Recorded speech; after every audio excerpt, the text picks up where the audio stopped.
Nu skal vi ud og køre noget helt nyt i Danmark. Den ene der stod der, den anden stod der. Og vi har allerede sendt 2 ud at køre på dem. Vi skal også selv med ud at køre på dem. Men prøv lige at se med her. Det her, det er ikke gale motorcykler.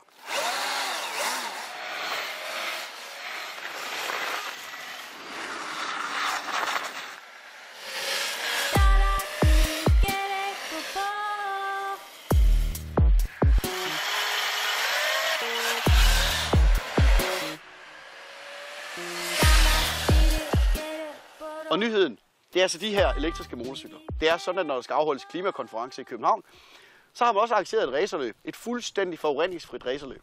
Første gang i Danmarks historie. Og det foregår altså ved, at man kører på elektriske motorcykler. Selvfølgelig er de kun forureningsfri, hvis man bruger alternativ energi til at lade dem op med.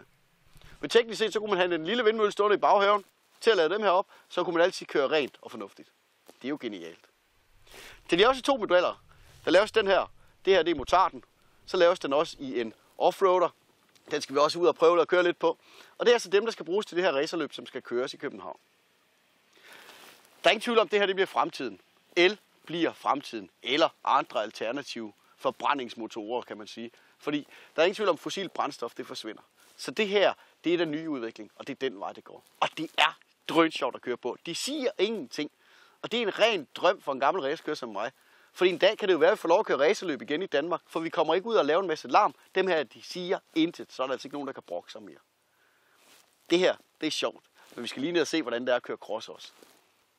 Og hvis I nu er helt stille, så kan det være, I kan høre, når jeg starter den.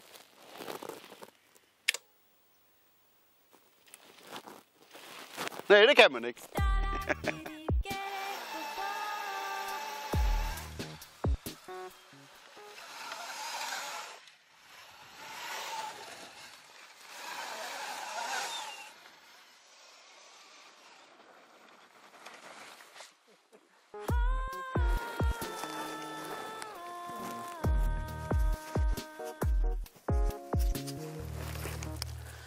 Ja, det er jo så elektrisk racer.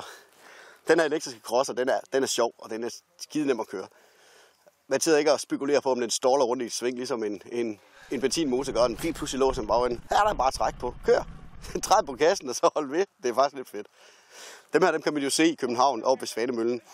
Det er den 13. december i forbindelse med det her klimatopmøde.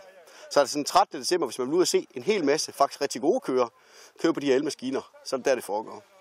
Og jeg er sikker på, at det er anbefalelsesværdigt, fordi det er sjovt at køre på dem, og de kører faktisk rigtig rask. Så der er ingen tvivl om, at det også bliver hamrende sjovt at se til, når 30-40 mennesker skal suse afsted på dem her. Alt, hvad de kan trække. Det bliver spændende.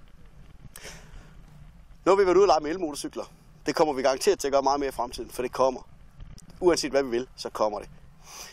Men indtil videre, så skal vi til at kigge på noget af den helt gamle teknologi. Det er totaktsmotorer. Vi har jo været i gang med at lege og tune og dreje og skrue i vores Aprilia RS 125.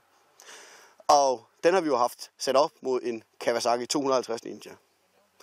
Og det kom der faktisk et meget, meget sjovt klip ud af. Prøv lige at se, hvordan mig og Jesper vi har haft det rigtig skægt på de 2.